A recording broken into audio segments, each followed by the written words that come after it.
So now that we've added a box and we have it and we're showing it, we can control what this box looks like using our CSS. So inside of the curly brackets, remember, you only need one set of curly brackets per declaration.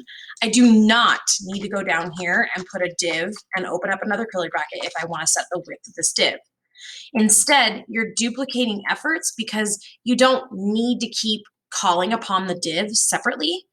You can just put all of the different properties and values you want inside this curly brackets because anything inside of these curly brackets will apply to the div. So I'm going to go ahead and use this semicolon to say I'm done specifying the background color.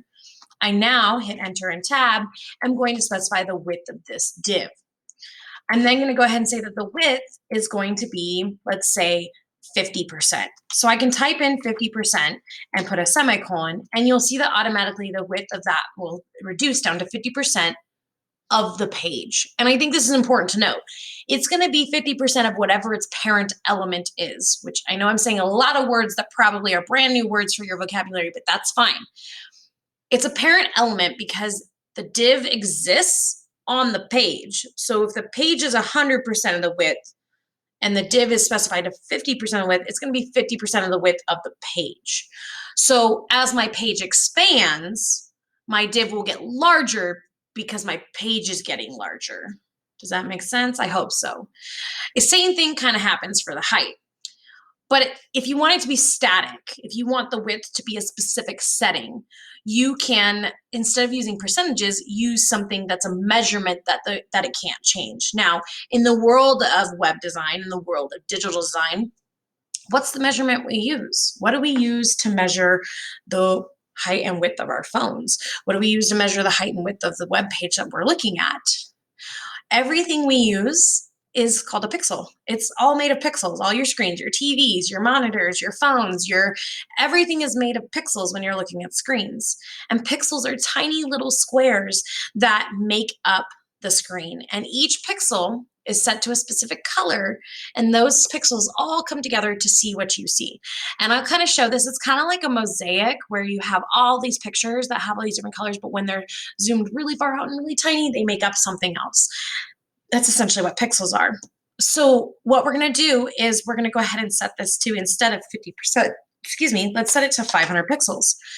And when we put px for pixels, you'll see that by now it's set to 500 pixels. And as I reduce or increase the width of my page, it doesn't matter. It's going to be 500 pixels. You can do the same thing for height. So I can go in here and I can specify height maybe being 300 pixels, and that will extend the height of my div. You can specify lots of other things about your div. You can give it a border. So like I can give it a border of 2 pixels and it'll apply a border to the outside of it. But not only do you have to have the 2 pixels, but you also have to tell it what type of border it is, being a solid border, and then it'll apply to it. You can also add spacing in here. You can add spacing between the text and the border, and you can add spacing between the border and the outside of the page. So lots of different things that you can do. And what I also want to show you is that anything inside of here we can adjust. So like if I want to change the font of what's in there and I want to go font family of Georgia, I will see that everything inside the box is now going to have a font family of Georgia, and nothing outside the box has been affected.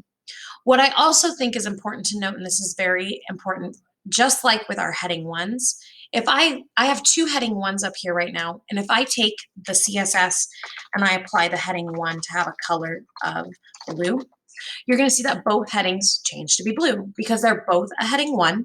So the computer is taking this style and applying it to any time it sees a heading 1 up in the code of the HTML. Same thing would happen if I had a div. So if I go down here and I create another div, closing my div tag, don't forget to close it, you're going to see automatically a box pops up. It's just going to occur there, and then I can say second box, and you're going to see that that text then goes inside of it, and it's a second box with all the same settings. It's got a background color of cyan, a width of 500 pixels, a height of 300 pixels, a border, and a font family of Georgia.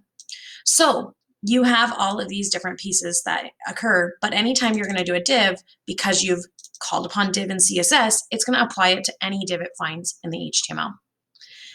That is how you can create a box. And normally we wouldn't see boxes, right? So for instance, if I took this and I removed the background color and I removed the border, I now have an invisible box that contains things. That's what websites are made of, invisible boxes that contain things. Don't forget to save this.